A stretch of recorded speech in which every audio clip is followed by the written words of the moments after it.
Oke teman-teman, selamat pagi semuanya. Di dalam video kali ini kita akan membahas tentang trading plan dan rekomendasi saham 27 April 2026. Oke, langsung aja kita mulai dari saham WOW nih teman-teman ya. Nah, jadi kalau kita perhatikan saham WOW ini jelas sekali teman-teman, dia ini masih bergerak di dalam trend bearish ya. Jadi selagi garis kuningnya tidak dijebol ya, trend bearish masih valid dan besar kemungkinan kalian bisa diseret ke bawah sampai mana? Minimal nih ya, sampai ke area tersebut minimal teman ya. Nah, jadi kalau kalian sudah terlanjur masuk, pakai stop lossnya ya. Nggak boleh lebih dari 10%. Ingat kalau kalian trader ya. Kalau kalian ada rencana mau masuk, ingat sekali lagi jangan pernah masuk ketika harganya itu sedang mengarah ke area support. Nah, kecuali nih teman ya, nanti nih ketika bursa buka nih dia jebol nih ke atas ya, garis kuningnya di breakout. Nah, itu udah beda lagi deh ya. Nah, jadi untuk sekarang sih ya, buat kalian yang ada rencana masuk ya, wait and see dulu deh ya. Kalau kalian sudah terlanjur masuk, pasang stop lossnya di mana ya. Oke, kita lanjut lagi untuk saham WMUU nih teman-teman ya. Nah, untuk saham WMU ini udah kita bahas juga nih kak ya. Dia ini sedang bergerak di dalam konsolidasi atau sideways kak. Nah, ini sebenarnya sebelum dia turun juga udah kita jelasin nih kak ya. Jadi kalau kondisi sideways seperti ini, jangan pernah sekali lu hajar di ujung-ujung harga kak ya. Karena apa? Karena lu hajar di ujung-ujung harga, dia gagal jebol ke atas, lu bisa diseret ke bawah. Nah, seperti ini nih ya. Lu entry di sini candle hijau, dia gagal jebol, lu diseret ke bawah ya. Nah, jadi bagaimana nih cara entry-nya? Kalau kalian tanya cara entry yang paling aman untuk saham WMU ya, kalian harus tunggu nih kak, pattern seperti ini terbentuk. Itu cara yang paling aman ya. Nah, misalkan kalian main klak-klak di sini aja nih, harga turun dia jebol area supportnya, nah itu yang bahaya kak. Kakak bisa diseret terus makin bawah ya. Nah, jadi kalau kalian sudah terlanjur masuk, pakai stop lossnya. Kalau kalian ada rencana masuk, ada dua pilihan. Yang pertama, lu mau mencari yang aman, lu tunggu pattern seperti ini. Kalau lu nggak sabaran, lu bisa masuk di tengah-tengah dengan catatan pakai stop lossnya ya. Kalau kalian tidak menggunakan stop loss, dia jebol garis merahnya, ini yang bahaya. Lu bisa diseret terus makin dalam temen ya. Oke, kita lanjut lagi untuk saham Jata nih ya. Nah, untuk saham Jata nih, nah dia masih muter-muter nih kak ya di dalam area Fibonacci-nya nih temen ya. Dia masih muter-muter nih di dalam area Fibonacci-nya ya. Nah, sebenarnya kita harus tunggu dulu nih ke konfirmasinya apa nih. Ingat sekali lagi, stochastic-nya harus mendukung. Stochastic-nya masih mengarah ke bawah kak. Itu yang pertama. Yang kedua apa?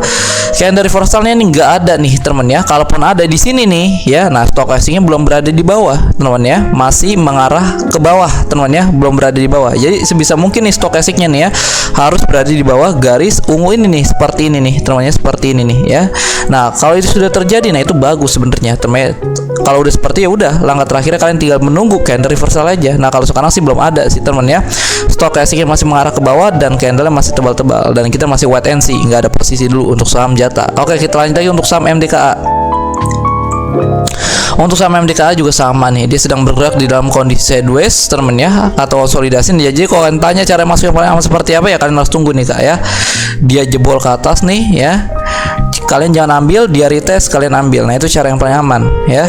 Tunggu dia jebol, dia retest, lu bisa ambil. Nah, kalau udah seperti ini nih temen ya, besar kemungkinan harga akan naik. Minimal dia akan mengejar area resisten terdekatnya, minimal loh teman ya. Nah, kira-kira seperti ini. Nah, tapi kalau misalkan lo main klik-klik di sini aja, harga jebol ke bawah, nah itu temennya yang bahaya. Lu bisa diseret terus makin bawah. Jadi pakai stop lossnya. Kalau kalian ada rencana mau masuk ya, tunggu pattern seperti ini terbentuk.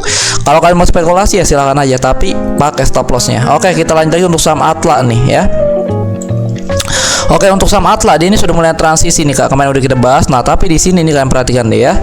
Di sini dia ini sudah menyentuh area demand zone. Nah, tapi di sini sayangnya ya, konfirmasi tidak ada nih. Teman besok nanti deh ya, bukan besok, nanti kita perhatikan dulu deh temennya. Kalau misalkan nanti nih ya, ada candle reversal deh mungkin ya, stochastic-nya ada golden cross ke atas, nah itu bisa tuh ya lu pertimbangan untuk masuk. Tapi kalau sekarang sih belum deh temennya. Jadi bukan berarti dia masuk ke dalam area demand zone langsung main hajar-hajar aja, enggak ya.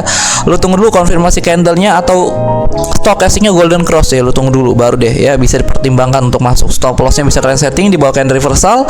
Dan targetnya ya, kalau kalian belum nonton kelas digitalnya, tonton dulu ya, menentukan target menggunakan Fibonacci. Nah, biar apa? Biar kalian tahu ya target idealnya di mana ya, seperti itu. Oke, kita lanjut lagi untuk saham Ali nih ya. Untuk saham Ali juga temannya kita masih menunggu nih ya, dia retest dan masuk ke dalam area tersebut. Nah, area tersebut apa? Base ini bisa kita sebut sebagai area demand zone. Nah, demand zone ini apa? Area yang terdapat banyak pembeli yang siap membeli barangnya temen ya. Nah, sebenarnya juga nih kalau lu udah nonton kelas-kelas digital, lu nggak mungkin masuk. Kenapa? Karena di sini ada divergent temennya, di harganya naik ya, di stochastic-nya turun nih kak sebentar nih ya. Nah, di harga naik tapi di stokastiknya turun. Seharusnya kalau udah nonton kelas digital lu nggak mungkin masuk, temen ya. Nah, tapi kalau lu cuma ngarepin trading plan, masuk grup dong, ya nggak mungkin lu tonton ya. Dan lu sekarang kejebak nih ya. Jadi bagaimana, tunggu dulu dia retest dan masuk ke dalam area demand zone-nya. Nah, nanti kalau dia sudah masuk ke dalam area demand zone-nya, ingat sekali lagi, bukan berarti langsung lu main hajar aja. Tunggu konfirmasinya, baik itu dari candle maupun dari stokastiknya ya. Oke, jadi bagaimana konfirmasi? Tonton lu deh video kelas-kelas digitalnya deh, temen ya. Karena kelas digital ini ya buat kalian yang mau menjadi seorang trader mandiri, bukan cuma ngarepin sinyal doang, temen ya. Mau sampai kapan kalian trading ya? Ngarepin sinyal, nunggu orang bikin sinyal dulu baru trading. Wah, udah ketinggalan zaman, temen ya. Jadi belajar dulu apa susahnya sih, temen ya. 1 bulan 2 bulan ya. Nah, kalau udah punya caranya kan enak ya. Kita bisa yang ngatur sendiri ya. Nah, sekarang kita perhatikan nih Kak, untuk saham ASPRD ini sebenarnya sedang retest loh ya. Ke dalam area base-nya nih sedang retest. Nah, tapi di sini stokastik oke udah mendukung. Temen, stokastik udah mendukung ya. Nah, tapi di sini konfirmasi candle kurang mendukung sih, temen ya. Nah, jadi bagaimana, kalian tunggu dulu deh nanti next candle-nya nih sebisa mungkin ya. Penutupan candle-nya ini harus ditutup oleh full body candle. Nah, itu sebisa mungkin, teman ya. Nah, kalau itu sudah terjadi, itu boleh tuh kalian bisa pertimbangkan untuk masuk. Stop loss bisa kalian setting di bawah candle-nya, candle reversalnya, dan take profitnya. Kalau lu tidak mengerti Fibonacci ya, lu bisa tonton dulu kelas digitalnya, atau bisa lu setting dulu nih minimal ya di resistance terdekatnya aja dulu. Ini resistance juga nih ya, ini resistance, temennya, ini juga resistance ya. Bisa kalian setting di resistance terdekatnya dulu kalau kalian tidak mengerti Fibonacci. Oke, kita lanjut saham CDIA. Untuk saham CDIA juga sama nih, temennya, kita masih menunggu konfirmasi nih ya. Dia sudah masuk ke dalam area Fibonacci tapi tidak ada konfirmasi, baik itu dari stokastiknya masih mengarah ke bawah, tidak ada golden cross. Yang kedua, tidak ada konfirmasi candlenya ya, yang berarti kita tidak bisa masuk ya. Kalau kan sudah terlanjur masuk, pakai stop lossnya. Kalaupun dia udah muncul candle hijau, nah tapi stokastiknya masih mengarah ke bawah ya, dan ini tidak ideal, teman-teman ya. Pakai stop lossnya. Kalau kalian ada rencana mau masuk, tunggu dulu nanti deh Kak ya. Oke, kita lanjut lagi untuk saham Bufa nih Kak. Oke, nah untuk saham Bufa juga sama nih, teman-teman, kita masih menunggu juga nih ya konfirmasi. Dia sudah mulai transisi, memang kalau kita perhatikan ya, dari trend bearish sekarang sudah mulai masuk nih ke dalam awal permulaan daripada trend bullish. Nah, tapi di sini sekalipun dia sudah masuk ke dalam konfirmasi atau area daripada Fibonacci, tidak ada konfirmasi loh, baik dari stokastiknya masih mengarah ke bawah, baik dari candlenya tidak ada, jadi tidak boleh masuk, teman-teman ya. Oke, kalau kalian sudah terlanjur masuk, pakai stop loss, takutnya nanti dia turunnya makin dalam, itu yang bahaya ya. Oke, kita lanjut lagi untuk saham padi nih Kak ya. Jadi ingat, kalau stop loss tidak boleh lebih dari 10% kalau lo trader, teman-teman ya.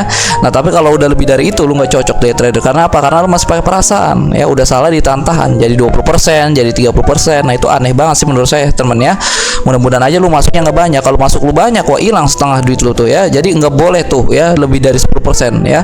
Bahkan 5%, 7%-nya udah lumayan banget, teman ya. Nah, lu 20%, 30% itu gimana ceritanya, teman ya.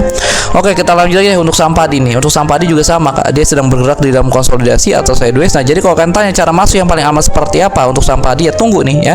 Pattern seperti ini terbentuk. Ini cara yang paling aman Kak. Nah, kalau Kakak sudah terbentuk nih pattern seperti ini, menunggu pattern seperti ini, nah ini dapat dipastikan nih Kak, harganya akan bergerak naik atau bullish, teman. Nah, tapi kalau misalkan lu main klak-klak di sini aja, harga turun, dia jebol area supportnya, ini bahaya. Lu bisa diseret terus makin bawah, nggak pakai stop loss, pakai margin, lu buang-buang duit lagi ya. Oke, kita lanjut lagi untuk saham BEL nih Kak. Nah, sebentar nih. Oke, nah saham BEL juga sama, temannya, dia sedang bergerak di dalam konsolidasi atau sideways. Nah, jadi ya nggak perlu saya jelasin lagi lah, temennya. Intinya kalau kalian sudah terlanjur masuk, pakai stop lossnya ya. Kalau kalian belum masuk nih, tunggu pattern seperti tadi, seperti saham padi itu ya. Oke, kita lanjut lagi untuk saham PTRO nih Kak. Oke, sebentar. Nah, untuk saham PTRO juga sama nih Kak. Kita masih menunggu nih ya konfirmasinya. Kalau kita perhatikan jelas sekali, dia ini sudah mulai transisi nih Kak dari tren ya. BRI sekarang sudah mulai masuk ke dalam awal permulaan daripada trend bullish, dan kita masih menunggu ya konfirmasi, baik itu dari stokastik, baik itu dari konfirmasi candle, dan sini belum ada ya, belum ada, dan kita tidak boleh masuk, teman ya. Jadi harus punya sistem, bukan candle hijau lu masuk, candle merah lu masuk ya. Jadi harus sabar, teman ya. Bukan main asal klik aja. Oke, kita lanjut lagi untuk saham BRPT ya. Nah, saham BRPT juga sama nih, teman, kita masih menunggu nih. Dia memang sudah mulai masuk nih ya ke dalam area Fibonacci, tapi di sini nggak ada konfirmasi ya. Jadi pastikan nih ya, dua konfirmasi ini harus mendukung ya. Meskipun di sini ada candle hijau tapi stokastik tidak mendukung, ya jangan masuk ya. Stokastik sudah mendukung tapi candle reversalnya tidak ada, ya jangan masuk ya. Jadi kedua konfirmasi ini harus sinkron ya, harus sama, harus mendukung, temennya, seperti itu ya. Lebih bagusnya lagi nih ya, kalian aktif ini indikator volume, dia terjadi reject atau penolakan didukung oleh volume yang menguat, bisa lo pertimbangkan juga tuh untuk masuk ya. Oke, kita masih menunggu juga nih untuk saham BRPT ya. Sekarang belum ada konfirmasi dan kalian tidak boleh masuk. Nah, jadi kira-kira nih ya, bank nanya nih bang ya, bang portofolio saya nyangkut dan lain sebagainya. Nah, saya ingetin lagi sekali lagi nih ya, kalau kalian trader nggak boleh dari 10% ya. Kalau udah lebih ya lu cut dulu lah temen ya. Belajar tega temen ya, nggak boleh pakai perasaan. Kalau salah ya salah ya, jangan ditahan. Kalau ada momentumnya lagi kita masuk lagi. Bahkan saya pun 5%. Nah, lu bisa 20%, 30%, itu gimana ceritanya temen ya? Apa lu kebanyakan duit ya? Duit lu buang-buang terus tuh ya. Jadi kalau lu nyangkut nih misalkan portofolio lu, wah udah banyak nih ya, lebih dari 17%. Nah, itu cut dulu lah, teman, jangan sayang-sayang ya. Nanti kalau ada momentumnya lu masuk lagi ya, maksimal 10%. Ya, kalau kalian melanggar, kalian nggak cocok jadi trader. Lebih baik lu jadi investor aja deh ya. Lebih baik lu jadi investor aja ya. Kalau trader apa, mentalnya harus tega. Kalau salah ya salah, kalau bener ya bener. Nah, kira-kira seperti itu.